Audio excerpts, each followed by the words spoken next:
Hello વિદ્યાર્થી મિત્રો, ધોરણ 10 એકમ કસોટીનું સંપૂર્ણ સોલ્યુશન આજે આપણે જોવાના છીએ. સામાજિક વિજ્ઞાન.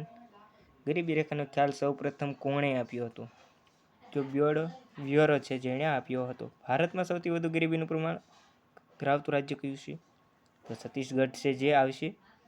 ભારતમાં સૌથી ઓછી ગરીબી ધરાવતું રાજ્ય કયું છે? તો એમાં આવશે ગોવા.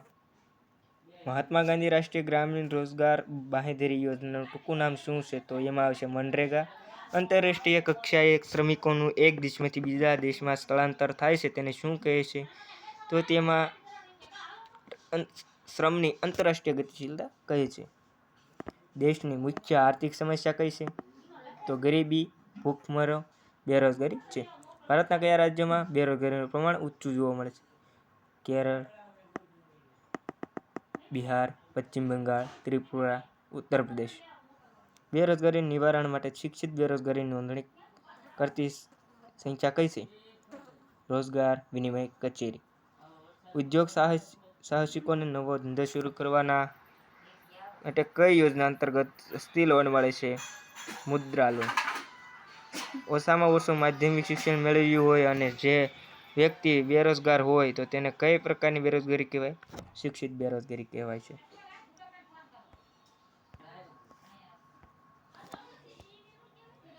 આચાર્ય નાગાર્જુન.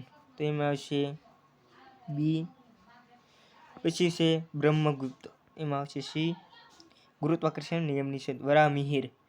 તો એમાં આવશે ડી. મહર્ષિ પતંજલિ.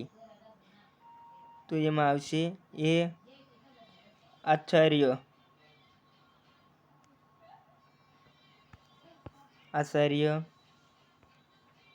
ભાસ્કરાચાર્ય છે સોરી. તો એમાં આવશે પાંચમામાં આવશે સરવાળા બાદબાકીનું સંશોધન આપસ્તંભ. તો એમાં આવશે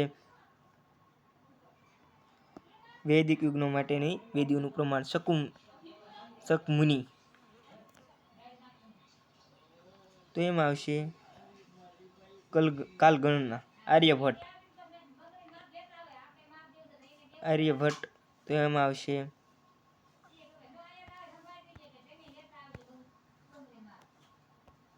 જેમાં આવશે ગણિત શાસ્ત્રીના પિતા.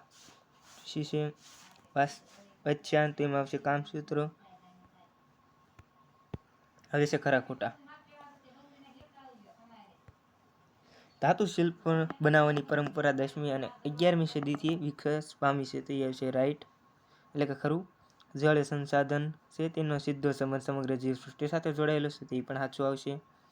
ખાનગીકરણ એટલે દેશના અર્થતંત્રને વિશ્વના અર્થતંત્ર જોડવાની પ્રક્રિયા. તો એ પણ સાચું આવશે.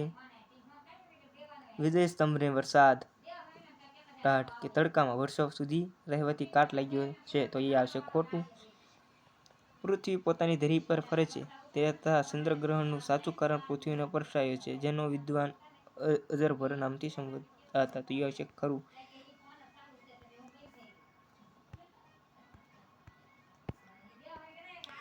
વિદેશમાં વધુ આવક, વધુ સુવિધા અને વધુ સારી નોકરી શોધમાં બુદ્ધિનું બહિર્ગમન.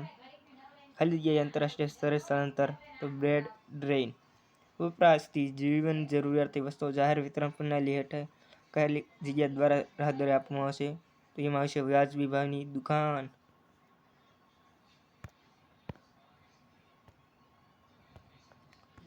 પછી છે બ્રાહ્મ્ય પાંચાલે રચેલો ગ્રંથ. તો એમાં આવશે પ્રજનન શાસ્ત્ર. આંકડાની પાછળ શૂન્ય લગાવીને લખવાની પ્રક્રિયાની શોધ ખાલી જગ્યા ગુપ્તન હતા. મહર્ષિ ચરક સંહિતા. મહર્ષિ સુશ્રુત સંહિતા રાઈટ આન્સર. પછી વિભાગ બીમાં જોઈવી બહુહિત યોજના એટલે છે તેમાં કયા હેતુઓનો સમાવેશ થાય છે? મને ઓળખો. બીજી સદીમાં કાવેરી નદી ઉપર એક નહેર તરીકે મારું નિર્માણ થયું હતું. ઈસવીસન 1882માં ઉત્તર પ્રદેશ એક નહેર તરીકેનું મારું નિર્માણ કરવામાં આવ્યું હતું. જળ સંકટની સમસ્યાના કારણો જવાબદાર છે જેમાં સમજાવવું. જળ વ્યવસ્થા માટે મુદ્દા ધ્યાનમાં રાખવાની છે.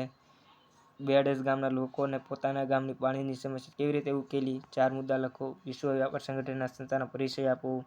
પ્રાકૃતિક સંસાધનના સંરક્ષણ માટે શું કરવું જોઈએ? ભારત સરકાર પર્યાવરણ જાગૃતિ માટે કયા પ્રયાસો કરી રહી છે? ઉદારીકરણના લાભો જણાવો. ભારત સરકારે કયા 3 આર્થિક સુધારાઓ અમલમાં મૂક્યા છે? કઈ સાલમાં? વૃષ્ટિ જળ સંચય શા માટે કરવું જોઈએ? જળ સંસાધનની જાળવણી માટે કયા ઉપાયો હાથ ધરવા જોઈએ? ભારત સિંચાઈ ક્ષેત્રનું વિતરણ અસમાન અને વિદ્વાન સમજાવે છે. સંકલ્પના સમજાવો. ખાનગીકરણ અને ઉદારીકરણ. ખાનગીકરણના ગેરલાભો જણાવો. વિભાગ સી. ગરીબી એટલે શું? ગરીબી હેઠળ જીવતા લોકોના લક્ષણો. બેરોજગારીનું મુખ્ય સ્વરૂપો વિશે માહિતી આપો. બેરોજગારી સમસ્યા વધુ ઘેરી બનવા પાછળનું મુખ્ય જવાબદાર કારણો કયા છે? મા અન્નપૂર્ણા યોજના ટૂંક નોંધ લખો. ગ્રામીણ ક્ષેત્રીય ગરીબી અને શહેરી ગરીબીના કોનો સમાવેશ થાય છે? તમારા મતે ગરીબીની પાછળના કયા કારણો જવાબદાર છે? ભારતમાં બેરોજગારીની સમસ્યા દૂર કરવા માટે કેવા ઉપાયો હાથ ધરવા જોઈએ? ભારતની બહુવિધ યોજના કોષ્ટક રૂપે 6 કોઈપણ. સંકલ્પના છે. વિકલ્પો આ છે. વિભાગ ડી. ગણિતશાસ્ત્ર આર્યભટ્ટે કરેલા શોધ વિશે લખો. વાસ્તુશાસ્ત્ર વિસ્તાર લખો. નીચે આપેલા ક્ષેત્રોને ઓળખીને તેમને આપણે પ્રાચીન ભારતની રસાયણ વિદ્યા સાધેલી પ્રગતિનું વર્ણન કરો. પ્રાચીન ભારતનું ધાતુવિદ્યા. તો આપણે આનું સંપૂર્ણ સોલ્યુશન PDF આપણે ડિસ્ક્રિપ્શનમાં મૂકી દઈશું. બધા PDF ડાઉનલોડ કરીને જોઈ લેજો. તો આજનો વિડીયો આટલો હતો. આપણે આગળના વિડીયોમાં મળશું.